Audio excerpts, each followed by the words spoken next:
और लॉकडाउन में सबको पता है कि सबके हाल बहुत ख़राब हो चुके थे, फाइनेंशियली सबकी दिक्कत हो रही थी। जब हम ग्रुप में नहीं थे, हम जूम क्लासेस ज्वाइन नहीं कर रहे थे, तो हम किस बात की फ़ीस दें? और ये टोटल मुसलमान स्कूल है, जब मुसलमान का साथ नहीं दे रहा तो और क्या देंगे। किसका स्कूल है? बाबू फरीद। कितनी फीस है? ये क्लास के हिसाब से है सर, क्लास के हिसाब से किसी की 1800 है, किसी की 1700 है, किसी की 2400 है, ऐसे फीस है। आपको लगता है 1800-2400 फीस ज्यादा है? सर गरीब के लिए तो ये भी ज़्यादा है। नौशाद साहब कल अकेले थे, आज इतने लोग साथ में, उनके लिए क्या कहेंगे? सर इनका मैं आभार प्रकट करूंगा क्योंकि इनकी भी बेटियां हैं, सवाल मेरी बेटी का नहीं है। मजबूरियां इनके साथ भी हैं, मेरी नहीं है, क्योंकि एक मजबूर बाप जब 1 महीने की फीस नहीं दे पाता तो उसके बाद स्थिति होती है, फिर वो दूसरे महीने का इंतजार करता है, फिर वो तीसरे महीने का। हो चुकी लगता है आपको हमारे यहाँ पर जो है शिक्षा महंगी है, सस्ती होनी चाहिए? सस्ती होनी चाहिए, महंगी बहुत ज़्यादा है, बहुत। सरकार इस तरफ ध्यान क्यों नहीं देती? ज्ञान पता नहीं क्यों नहीं दे रही सरकार, ये सरकार को सोचना चाहिए ना, क्यों नहीं ध्यान दे रही। आम आदमी पिस रहा है इस गरीब इसमें। किसी के पास तो है इतना पैसा भर देगा, किसी के पास नहीं है जो इतना पैसा भर देगा, कहाँ से लागा गरीब आदमी वो। महंगाई के दौर में 1800 रुपये फीस देना बहुत महंगा पड़ रहा है, हमें तो बहुत महंगा पड़ रहा है। कि हमारे पापा बोल्ड है, वो हमें सामने लेके आए, नहीं तो बहुत से पेरेंट्स ऐसे जो नहीं कर पाते और उनको बहुत जलील करा जाता है। रोना आ रहा है बेटा?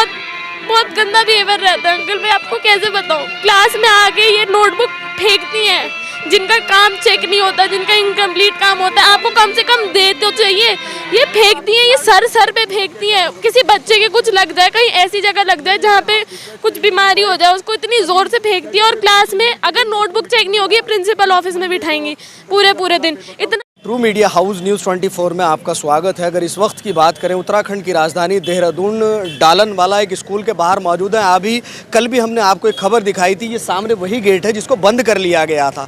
पूरा मामला ये था कि एक व्यक्ति का आरोप है लगातार कि मेरी बच्चियों को यहाँ पर जो है बंधक बना लिया जाता है। हालांकि मैं आपको बता दूँ, स्कूल है और यहाँ पर जो है पदाधिकारी पहुँच चुके हैं। वो जो अभिभावक हैं जिनके जो है जिनकी तरफ से आरोप लगाए जा रहे थे, उन्होंने आज यहाँ पर जो है पर्वतीय विकास संस्था द्वारा आयोजित द इंडियन कैम्ब्रिज स्कूल व छात्र छात्राओं के साथ रुकी फीस वसूली को लेकर छात्र छात्राओं का मानसिक शोषण करने एवं बंधक बनाने, परीक्षा में ना बैठने देने आदि हो रहे गंभीर शोषण के खिलाफ धरना प्रदर्शन है। चलिए कुछ महिलाएं यहाँ पर बैठी है, उनसे बात कर लेते हैं। आप क्यों आई हैं? हम इसी वजह से हैं, तो यहाँ पे जो घपला कर रखा मैडम ने उन बच्चों को, जो छुट्टी। क्या घपला कर रही मैडम? स्कूल से जो हटा दिया उनको, तो ये तो गलत बात है ना। अगर फीस नहीं जमा हुई तो क्या फीस मारी जाती उनकी है? लेकिन उन्हें बच्चों की कामयाबी तो सारी ख़त्म कर दी ना उन्होंने स्कूल से वो करके। तो ये बताओ, ये गलत है सही है? उन्हें उसके लिए आज तो उनके साथ में करा, कल को हमारे और बच्चों के लिए भी करेंगी। आपके बच्चे भी यहीं पढ़ते हैं? आपके बच्चे भी यहीं पढ़ते हैं? ये भी तो हमारे अपने ही बच्चे हैं। तो इनको हटा दिया स्कूल में? उनको स्कूल से हटा दिया, तो ये तो गलत बात है। आपका क्या कहना है? हमारा ये कहना है, बच्चों का साल खराब कर रहे हैं। बच्चों के बताओ, पेपर नहीं देने दे रहे बच्चों को, टेस्ट से मना कर दिया, पेपरों को मना कर दिया। ये अच्छी बात है? आज इन बच्चियों के साथ में, कल हमारी बच्चियों के साथ में भी होगा। अच्छी बात है ये बात अच्छी नहीं है ना। इस तरह से इंसान के अंदर थोड़ा जज्बा होना चाहिए, इंसानियत होनी चाहिए। इंसानियत तो उनके अंदर ख़त्म हो चुकी। लगता है आपको हमारे यहाँ पर जो है शिक्षा महंगी है, सस्ती होनी चाहिए? सस्ती होनी चाहिए, महंगी बहुत ज़्यादा है, बहुत। सरकार इस तरफ ध्यान क्यों नहीं देती? ज्ञान पता नहीं क्यों नहीं दे रही सरकार, ये सरकार को सोचना चाहिए ना, क्यों नहीं ध्यान दे रही। आम आदमी पिस रहा है इस गरीब इसमें। किसी के पास तो है इतना पैसा भर देगा, किसी के पास नहीं है जो इतना पैसा भर देगा, कहाँ से लागा गरीब आदमी वो। महंगाई के दौर में 1800 रुपये फीस देना बहुत महंगा पड़ रहा है, हमें तो बहुत महंगा पड़ रहा है। हमारी खुद बच्ची पढ़ रही है, हमें तो बहुत महंगा पड़ रहा है। मिडिल क्लास का जो परिवार होता है उसको कितनी फीस होनी चाहिए बच्चों की आपके हिसाब? कम से कम होनी चाहिए, बहुत कम से कम फीस होनी चाहिए। जबकि कहने को ये मुस्लिम स्कूल है, मुस्लिम स्कूल मुसलमानों की नहीं हिफाजत करेगा तो और किसकी करेगा? मुस्लिम क्यों है ये स्कूल? किसका है ये स्कूल? ये रईस फातिमा का बता में, हाँ बाबा फरीद का, हाँ उनका बता में ये स्कूल जी। तो उनको सोचना चाहिए ना, डॉक्टर फारूकी, हाँ तो उनको सोचना चाहिए ना ये इसके बारे में, थोड़ा मदद करनी चाहिए। वैसे तो वो बहुत मदद करते हैं, पर इस मामले में बच्चों को क्या मदद कर रहा है? बच्चों को बिठा दिया स्कूल से, उनके पेपर जाया कर दिए बच्चों के, तो ये तो भविष्य खराब करने वाला हो गया। उनके पैसे मैडम क्या कहेंगी आप? सर मैं यही कहना चाहती हूँ कि इन बच्चों के साथ जो हो रहा है कल को हमारी बच्चों के साथ ना हो ये, तो इसलिए हम इनका साथ दे रहे हैं। और जो इन्हें पेपरों से निकाला गया इनके साथ नाइंसाफ़ी है। अभी बच्ची अब पेपर नहीं देंगी तो ये किसी इसमें बैठ नहीं पाएंगी। तो हम यही चाहते हैं कि इनके साथ इंसाफ हो और साथ में हमारी बच्चियों के साथ भी, क्योंकि हमारी बच्चे भी पढ़ रही हैं। 2400 रुपये फ़ीस जा रहा है। हम मिडिल क्लास फैमिली से हम अफोर्ड नहीं कर पाते, तो हमें ही पता हम कैसे फ़ीस भर रहे हैं। तो इस चक्कर में हम चाहते हैं कि इन बच्चों के साथ अच्छा हो और हमारे बच्चों के साथ भी अच्छा हो। और ये टोटल मुसलमान स्कूल है, जब मुसलमान का साथ नहीं दे रहा तो और क्या देंगे। किसका स्कूल है? बाबू फरीद। कितनी फीस है? ये क्लास के हिसाब से है सर, क्लास के हिसाब से किसी की 1800 है, किसी की 1700 है, किसी की 2400 है, ऐसे फीस है। आपको लगता है 1800-2400 फीस ज़्यादा है? सर गरीब के लिए तो ये भी ज़्यादा है। एक मिडिल क्लास के आदमी के लिए कितनी फीस होनी चाहिए? मिडिल क्लास इंसान के हिसाब से अब लक्ष्मी देवी में या कहीं दूसरे सरकारी स्कूल में जाते हैं, वो अफोर्ड कर लेते हैं। कितनी है? 200 रुपये 500 रुपये मात्र फीस है इनकी, और अफोर्ड कर रहा है ना। लेकिन ये मोमडन होकर इस तरीके से कर रहे हैं तो बच्चा कहाँ से करेगा। ऊपर से प्लस खर्चा इतना है इस स्कूल का, बहुत ज़्यादा। आपने मोमडन वाली बात कही है, जिनका स्कूल है हमारे चैनल के माध्यम से उनसे सब भाई यही कहना चाहते हैं जो इन बच्चों के साथ कर रहा है ना, एक बार दोबारा से कोशिश कर ले। किस तरह से जो है अभिभावक फीस को लेकर के परेशान है। कहा यह भी जा रहा है कि शिक्षा पर जो है कहीं ना कहीं सरकार को ध्यान देना चाहिए और शिक्षा जो है सस्ती होनी चाहिए। हालांकि महंगी है, बताया ये भी जा रहा है कि क्लासेस के हिसाब से 1800, 2000, 2400 तक फ़ीस की बात निकल के सामने आ रही है। एक मिडिल क्लास का जो परिवार होता है वो अपने बच्चों को कैसे पढ़ाएगा, आके जो है बच्चे शिक्षित कैसे होंगे। हालांकि नारा भी दिया जाता है कि शिक्षा ज़रूरी है। तो इस तरह से जो है विनोद कुमार एडवोकेट हमारे साथ हैं, चलिए उनसे बात कर लेते हैं। सर, शिक्षा महंगी है तो फिर ये तो परेशानी आनी है। देखिए, एक बहुत बड़ा सवाल है। अगर हम शुरू से एक नारा दिया जाता था कि शिक्षा एक मंदिर होता है, यहाँ उस मंदिर को अपवित्र करने का काम द इंडियन कैम्ब्रिज स्कूल ने किया। बहुत साधारण सी बात है, प्राइमरी से स्टूडेंट्स आपके पास है, अगर फ़ीस रुक जाती है, अमूमन प्राइवेट स्कूलों में ये होता है कि 1-2 महीने की फ़ीस अगर रुक जाती है तो पेरेंट्स पे कर देते हैं। अब सवाल ये आता है, अगर 2-3 महीने की फ़ीस रुक गई, 4 महीने की रुक गई तो पैसा आपको मिल जाएगा, लेकिन फ़ीस के लिए ये जो हैवानियत भरा अमानवीय व्यवहार जो द इंडियन कैम्ब्रिज स्कूल का उत्तराखंड और देहरादून के सामने आया है वो बड़ा निंदनीय है। मैं उसकी घोर निंदा करता हूँ। समझने वाली बात यह है कि इस फीस रुक गई बच्चों की, आप 3-3, 4-4 घंटे स्टूडेंट्स को खड़ा रखते हो। कई स्टूडेंट्स भूखे आते हैं, नाश्ता करके नहीं आते। ये जो यहाँ बच्ची है, ये इसके मुंह से खून तक आ गया। 3-4 दिन लगातार वो स्कूल में जब खड़ा रखा। सबसे बड़ी बात है, सुप्रीम कोर्ट की ये गाइडलाइन है कि फ़ीस के लिए आप स्टूडेंट को नहीं कहोगे। यहाँ तो बिल्कुल उल्टा, सुप्रीम कोर्ट की गाइडलाइन तो खैर इनके लिए कोई मायने नहीं रखती। जिस हिसाब से ये पेरेंट्स का हरेसमेंट कर रहे हैं, स्टूडेंट्स का हरेसमेंट कर रहे हैं, इतनी बड़ी हैवानियत भरी जो बातें यहाँ इस स्कूल में हो रही है, हम उसकी घोर निंदा करते हैं। और इस तरह की बातें बिल्कुल भी, इस तरह का रवैया बर्दाश्त नहीं किया जाएगा। क्या मांग करते हैं स्कूल प्रशासन से? देखिए, हम स्कूल से ये मांग करते हैं, आपने इन बच्चों का 3 बच्चों का नाम काट दिया। हम ये कहते हैं, पहली बात तो आपको नाम नहीं काटना चाहिए था। अगर आपने नाम काट दिया तो आप सम्मान के साथ इन बच्चों को वापस लो और इनकी फीस आपको मिल जाएगी। फीस के लिए मना नहीं कर रहे, फीस पेरेंट्स देंगे, लेकिन जो रवैया आपका है, जो तानाशाही आप दिखा रहे हैं, जो आपने अमानवीय चेहरा जो आप दिखा रहे हैं, वो नहीं होना चाहिए। कल को अगर कोई भी बच्चा सुसाइड कर लेता, कोई ऐसी दुर्घटना हो जाती, तो उसकी रिस्पॉन्सिबिलिटी किसकी होगी? जो आपने उन्हें हरेसमेंट करने का काम किया, जो आपने लोगों में उन्हें बदनाम करने का काम किया, जो बेइज्जती आपने स्टूडेंट्स की, क्या उसकी भरपाई हो पाएगी? मैं मानता हूँ उसकी भरपाई नहीं हो पाएगी। स्टूडेंट्स एक कच्ची मिट्टी के समान होते हैं, जिसे आकार देने का काम टीचर्स का, स्कूल का होता है। आपने तो सारी हदें पार कर दी। आप तो बिल्कुल एक व्यापारी जो होता है, आपने व्यापारी से भी बढ़ के कठोरता यहाँ दिखाने का काम किया है।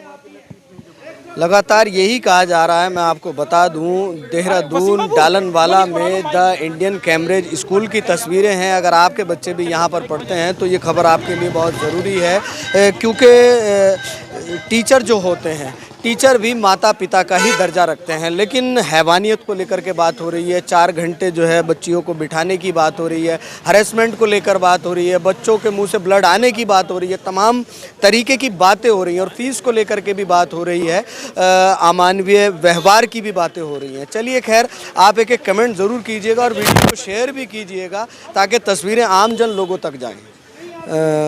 कल की भी तस्वीरें आपने देखी किस तरह से जो है बच्चों ने लगातार यहाँ पर जो है वो तमाम शिकायतें की हैं और वो चीज़ें बताई हैं। क्या रवैया प्रिंसिपल का है, क्या रवैया जो है सिक्योरिटी का है। हालांकि आज यहाँ पर इनके समर्थन में काफ़ी लोग आ गए हैं। कल ये बच्चे अकेले थे, इनके पिताजी इनके साथ थे। आज यहाँ पर काफ़ी महिलाएं आ गई हैं और यहाँ पर एक धरना प्रदर्शन किया गया है। बेटा इतने लोग साथ में आए, क्या कहेंगे इनके लिए? मैं यही कहना चाहूँगी इन लोगों का बहुत बहुत शुक्रिया जो इन्होंने इस चीज़ में हमारा साथ दिया। बहुत लोग ऐसे हैं जो कैमरे के आगे नहीं आते, जो इनसे दब जाते हैं और जो बोलते हैं मुंह पे इनको ये बोलते हैं कि ये बदतमीज़ है।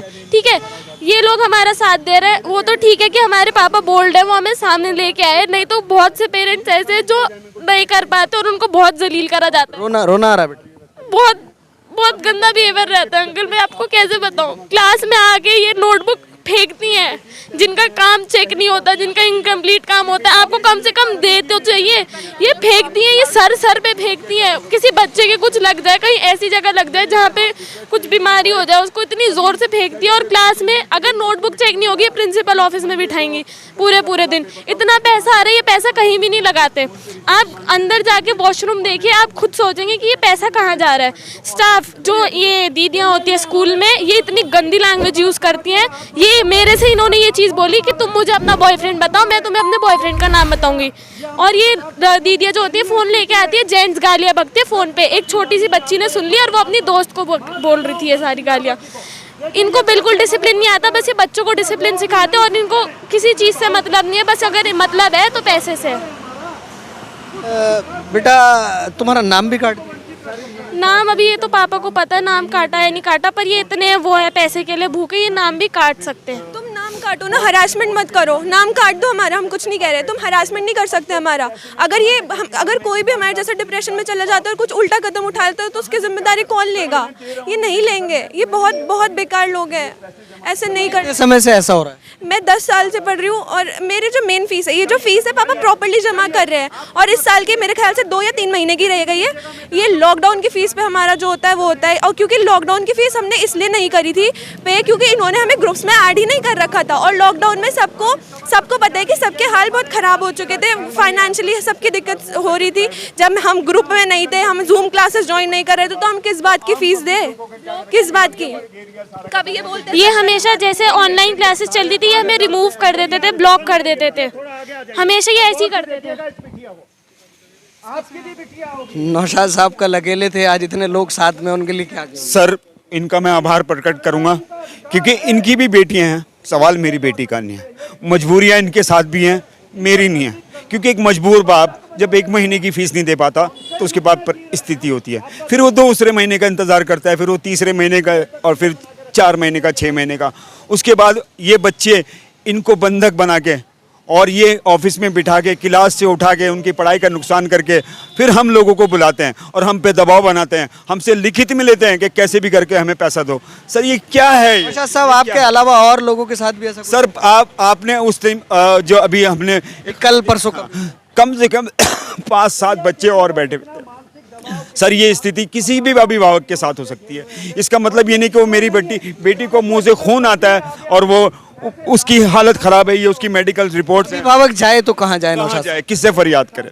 उनको सिर्फ एक चीज से मकसद है पैसा। हम कह रहे हैं हम पैसा देंगे, हम कब इनकार कर रहे हैं? लगता है हमारे यहाँ शिक्षा महंगी है, बहुत महंगी है साहब। ये लूट का केंद्र, ये शिक्षा का मंदिर नहीं है, लूट का केंद्र है। क्योंकि सरकारों ने पूरे उत्तराखंड में शिक्षा पर काम होना चाहिए। नहीं सर शिक्षा पे काम होना चाहिए। अरविंद पांडे के जमाने से बिल पास हुआ है, फीस एक्ट का आज तक उस पर दस्तखत नहीं हुआ है, क्योंकि ये लूट इतनी खतरनाक है। क्योंकि जहां 8,500 रुपये एनुअल फीस ली जाती है, जहां 10 रुपये का खर्च नहीं है सर, वहाँ अगर 1000-1500 बच्चे पढ़ रहे हैं, 2 टाइम एनुअल फीस ली जा रही होगी, तो कितना पैसा इकट्ठा करते होंगे? जिसकी नॉर्मल फीस 3-3,500 रुपये से शुरू हो जाती है, वो स्कूल गरीब कहाँ हो सकता है? ये चलिए खैर, स्कूल में पढ़ाने वाले जो है अभिभावक हैं और स्थिति इतनी ख़राब हो चुकी है कि यहाँ पर कोई सुनने के लिए तैयार नहीं है। हालांकि मीडिया का भी यहाँ पर जमावड़ा लगा हुआ है और कहीं ना कहीं पुलिस भी यहाँ पर जो है लगातार देखने को मिल रही है। एक मैडम मौजूद है हमारे साथ। मैडम आप कुछ कहें? मेरी बेटी भी पढ़ती है यहाँ पे। आपकी बेटी? तो एक्चुअली हमने भी 3 महीने से फ़ीस जमा नहीं करी है, तो इनकी क्लास टीचर का फ़ोन आता है मेरे पास कि आप फ़ीस जमा कर दीजिए, नहीं तो हम स्ट्रिक्टली क्लास में अलाउड नहीं करने देंगे। दैट्स वाई मुझे भी ये बात समझ में नहीं आई कि ऐसा कैसे बोल सकते हैं कि हम अलाउ नहीं कर सकते। क्या प्रॉब्लम क्या है? अगर किसी पेरेंट्स की मानिए हालत ठीक ना हो, लॉकडाउन के बाद से सबका बिजनेस ख़राब हो चुका है, फ़ीस भी बहुत ज़्यादा महंगी है, 2800 रुपये मंथली फ़ीस जाती है यहाँ पे, और बच्चे के पढ़ाई को भी लेके देखा जाए ना तो कोई ख़ास एक्शन नहीं है यहाँ पे, लेकिन फ़ीस से लेके एक्शन है। स्कूल कैसा है आपके बच्चे पर? स्कूल मैं बोलूँगी तो प्राइमरी लेवल तक ही बेस्ट है। उसके बाद बच्चा जैसे पढ़ रहा है, नहीं पढ़ रहा तो नहीं पढ़ रहा है, कोई फ़र्क नहीं पड़ता इनको। लगता है हमारे देश में शिक्षा महंगी है। शिक्षा बहुत महंगी है, लिटरली बोलूँ, मैं खुद टीचर हूँ, शिक्षा बहुत महंगी है।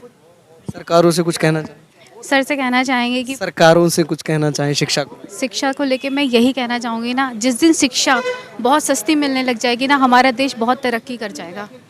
मैं ये देश तरक्की शिक्षा की वजह से नहीं कर।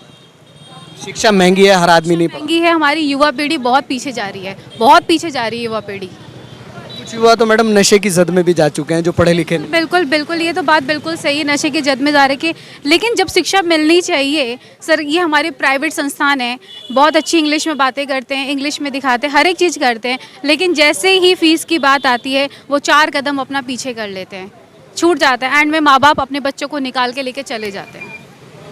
यहाँ पर जो स्कूल के जिम्मेदार हैं उनसे क्या निवेदन करेंगी हमारे चैनल के माध्यम से, जिस तरह की यहाँ पर स्थिति आप देख रहे हैं?